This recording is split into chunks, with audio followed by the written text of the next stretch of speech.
फिर सर मैंने बहुत दृढ़ संकल्प लिया कि वापस आऊंगा, मैं मचाऊंगा, मैं पढ़ के कुछ बन जाऊंगा। बहुत दृढ़ संकल्प लिया मैंने। और तब मुझे समझ में आया कि यदि दिन में मैं 4 घंटा भी सीरियसली पढ़ा होता तो आज मेरी तैयारी कहाँ होती। मैं अपने संकल्पों से थोड़ा पीछे हटा और सर मैं फिसल गया और मैं गिर गया। यही हुआ। स्कूल में हो गई सर मेरी थोड़ी दोस्ती यारी, बहुत सारे बन गए मेरे दोस्त। पसंद आ गया मुझे कोई लड़का, पसंद आ गई मुझे कोई लड़की। लग गया सर मैं सोशल मीडिया पे, या लग गया मैं कोई गेम खेलने। रात रात सर मैंने गेम खेले, व्हाट्सएप चैट पे लोगों को मैसेज करता रहा, टैग करता रहा। दुख की बात तो सर ये है कि जिनको मैं मैसेज कर रहा था उनके रिप्लाई भी नहीं आए, और पूरा समय मैं जिन लोगों के पीछे भागता रहा वो मेरे काम भी ना आए। मतलब दुनिया में मैं सर बेवकूफ बनकर रह गया और कुछ इस प्रकार से बह गया।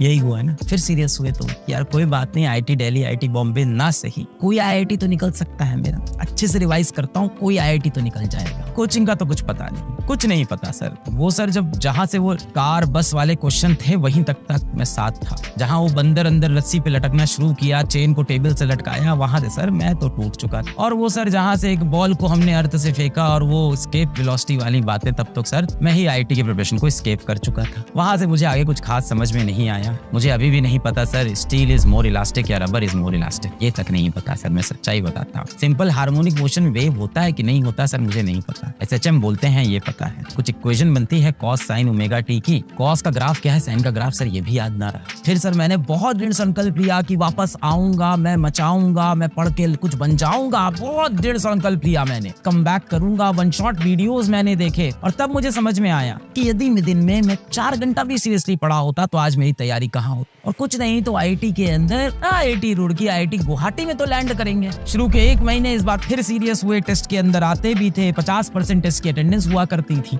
जैसे जैसे समय बीता सर वैसे वैसे फिर से हिम्मत टूट गई, मेहनत करने की आदत फिर से छूट गई और हालत फिर से खराब हो गई। अब सर यही लगता है कि क्लास 12 में भी आईआईटी की तैयारी का मैंने सपना भी क्यों देखा। इससे अच्छा तो ये होता कि मैं कोई बोर्ड की कोचिंग ज्वाइन कर लेता, मेरे बोर्ड में अच्छे नंबर आ जाते। क्योंकि सर अब आईआईटी तो सपना ही सपना रह गया है। अब तो ये लगता है कोई पीछे का एनआईटी, कोई स्टेट का गवर्नमेंट कॉलेज भी मिल जाए तो बहुत अच्छी बात। और मेरे बच्चों ध्यान देना, अक्टूबर नवंबर आते वक्त यही आपके मन से आवाज आएगी, क्या बोर्ड के अंदर 85% आ जाएंगे? 80% तो आ जाएंगे, बहुत होगा। इसके बाद डोनेशन लेके हम किसी कॉलेज चले जाएंगे। पता है आपने किस चीज की जीवन में वैल्यू नहीं की? समय की। जो इंसान बेटा समय की वैल्यू नहीं करता, समय उसको तोड़ के मरोड़ के फेंक देता है। टूटा हुआ घर बेटा बनाया जा सकता है, बिगड़े हुए रिश्ते भी बचाए जा सकते हैं, पर बीता हुआ समय कभी भी वापस नहीं लाया जा सकता। हार्श ट्रुथ है। आप मुझे इस बात का जवाब देना, क्या आप समय को रोक सकते हो? क्या आप समय को धीमा कर सकते हो कि वो धीमा हो जाए, आपके हिसाब से चले?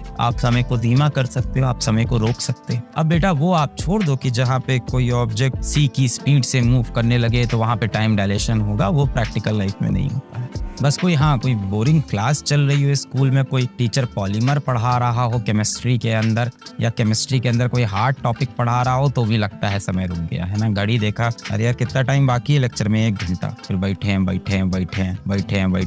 हैं 40 मिनट हो गया। वापस देखा कितना टाइम बाकी है, 1 घंटा अभी भी बाकी है ना। आइंस्टीन साहब ने बोला था कि किसी खूबसूरत लड़की के साथ 1 घंटा भी बिता लो तो लगता है 2 ही मिनट हुए हैं, और किसी हीटर पे आप 2 मिनट बैठ जाओ लगता है घंटों हो गए बैठे बैठे। तो वो सिचुएशन आप छोड़ दो, अदरवाइज ना समय धीमे हो सकता है। क्या समय में आप वापस जा सकते हो? क्या आप टाइम में वापस जा सकते हो? टाइम मशीन के कॉन्सेप्ट वगैरह की बातें करोगे, वो भी नहीं है, तो ये भी नहीं हो सकता। फिर क्या हुआ? बस सर फिर जिंदगी हुई और क्या हुआ, फिर सर रियलिटी हिट हो गई जीवन की।